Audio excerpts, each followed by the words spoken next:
Let's talk about macros, order blocks, how to use them as targets, and a trade setup that I found that you guys are absolutely gonna love. I'm excited. I hope you're excited. Let's get to it. Welcome back, everybody. Thank you so much for being here. I am so excited to have you here. I'm so excited to share this information with you, and I just cannot wait. Today, we're going to be talking a little bit about macros, how to get in so then we can profit off those extended runs. We're going to be talking about order blocks, but not only order blocks, how to use order blocks as targets, and talking about a trade setup that I found that you guys are absolutely gonna love. So I'm super excited. Let's jump into the charts and get this party started. But first, coffee. So cheers to you guys. Thank you so much for being here. I hope you get some valuable information from this one, and stay tuned. Cheers. Perfect. All right. Now we're gonna start on the daily time frame. Perfect. Now, essentially what happened yesterday was crazy. We did move a ridiculous amount, honestly. But that's all right. So today we're still inside of Thursday's range, but yesterday we traded down, taking out those daily relative equal lows that I was talking about and the Monday's low, which was also Sunday's open. We had yet to trade down into Sunday's open, and usually when we're looking at like a weekly candle, Sunday's open is where it opens, and then we trade down, up, close on Friday. However, we had yet to go down, so there was no smaller wick. Because of the open on Sunday, we didn't actually trade below it. Yesterday, we did trade below it right here. The small little wick traded into that daily fair value gap and then had that nice wick higher, kind of assuming that we would want to go higher today, right? Because we had such a beautiful reaction down, traded into that daily fair value gap, and then we had this like wick here. So it kind of was showing us its hand and saying, hey, we're not going to go any lower. We didn't close below the Sunday open. We didn't close inside the daily fair value gap. We're actually wanting to move higher. So with that in mind, we were kind of looking for higher prices today. And that's kind of what my thought was going into it. Again, I wasn't expecting a large range just because we had such a large range yesterday. However, the fact, what we're seeing right now is a pretty large range candle. So I wouldn't be surprised if we took out Thursday's high. Let me rewind. I would be surprised because I wasn't expecting it. However, we're just kind of flowing with the market, right? We see what the market offers and then we take trades on what the market wants to do. Perfect. Let's drop down to the 1 hour. Awesome. So here's this 1 hour order block. I have the low right here, 1 hour order block, and then I actually used a GAN box, and I have my settings at each quadrant. So we have like the lower 25, the 50, the 75, and then the 100. So this is a really large order block, right? Like we can see this is a very large order block. So when we're when we're trading, especially with like these larger PD arrays, I like to measure them out into quadrants. How is the market reacting to the lower 25? How is the market reacting to the 50, 75, and then 100? These levels are key, and we can use them for targets if we so desire. This morning, we could use this 1 hour order block as a target, potential draw on liquidity, kind of seeing what the market wants to do. I also measured this high to this low, which is actually Thursday's range, which is also the weekly range because yesterday we made a new high and a new low. So we have a new weekly range from just one day, which is totally fine. So I just measured it out to see like where the 50% level was. So it's right here. So if we are going to get in a buy, we would like to do it below the 50% level. And I'll kind of talk a little bit about that, but essentially we had like this solid run here and I didn't actually see a buy opportunity until we were like slightly above the 50% level. However, I will get more into that on the lower time frames. So let's drop down to the 15-minute. Perfect. Again, we had this kind of continuous run higher during Asian and then during London.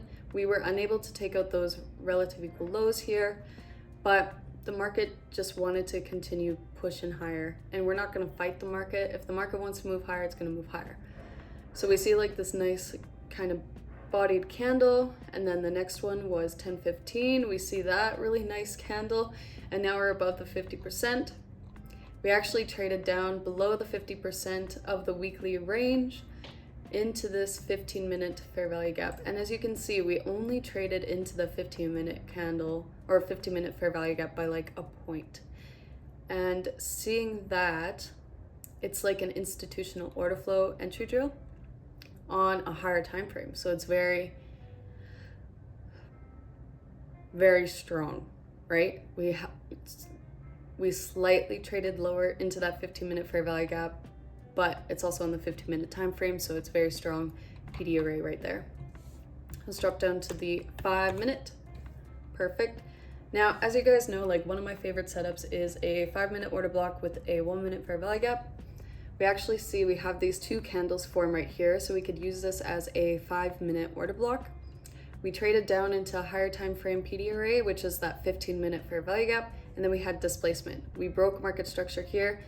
On the lower time frames, we took out some sell side liquidity, and we traded into that higher time frame PD array of the 15-minute fair value gap. Plus, we are below the 50% of that weekly range, so we are actually buying in a discount down here to sell off in a premium.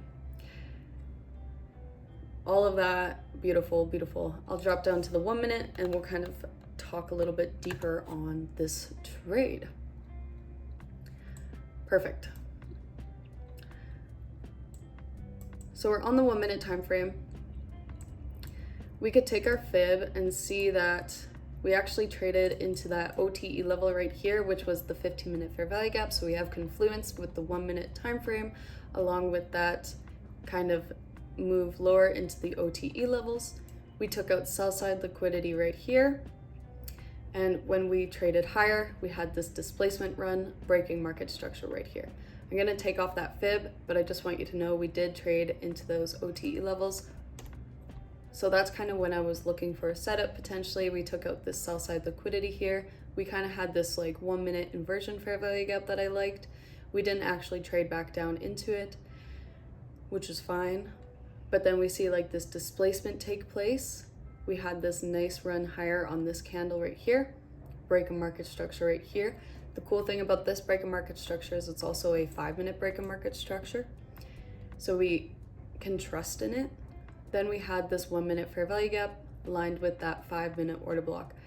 So all in all, really good setup, right? We can see that the market wants to move higher. We can see that the market has given us reason to believe that it wants to go higher. We're respecting those bullish PD arrays. We traded into that higher time frame 15-minute fair value gap. We are below the 50% level of the weekly range, and the market has just been wanting to give us signatures to go higher. Like we traded down into this 1-minute order block right here, right? Again, those OTE levels. We see the 1-minute inversion fair value gap being respected. We had the break in market structure, and then we have this 1-minute fair value gap. So this was our entry right here. And how to use the order block as targets. So as you can see, we have this blue line, which is the open. We have this 25, or this kind of gray line, which is the 25%. Pink line is the 50. Again, this gray line is 75. And then this blue line, of course, is the full 100%. And look at how the market respected that right there. Like, look at how beautiful that is. I obviously did not hold the position for this long, but like that is just like a crazy run, just pushing higher, traded back to that high of the order block. So using higher time frame PD arrays as targets can really help us when we're trading, especially because Thursday's range was so crazy. We didn't actually have too much buy side liquidity to target. We do have these highs. I'll go back up to the 1 hour. We do have these highs right here that we could target, right? Totally fine. But when we're trying to like scale out of positions, or, you know, even just get that low hanging fruit objective, we could use this order block as somewhat of a target. So we could say, hey, I'm going to take my position off at this 50% of the order block, or even the 75% of that order block. But we don't need to even aim for this to be profitable, right? Like, as we can see, the market is now coming back down.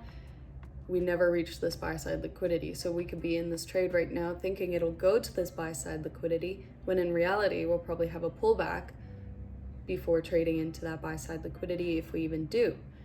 So using higher time frame PD arrays for your targets is a good thing, as well as understanding where the market is going for your entries. So we can use them both ways: targets, entries, knowledge, you know.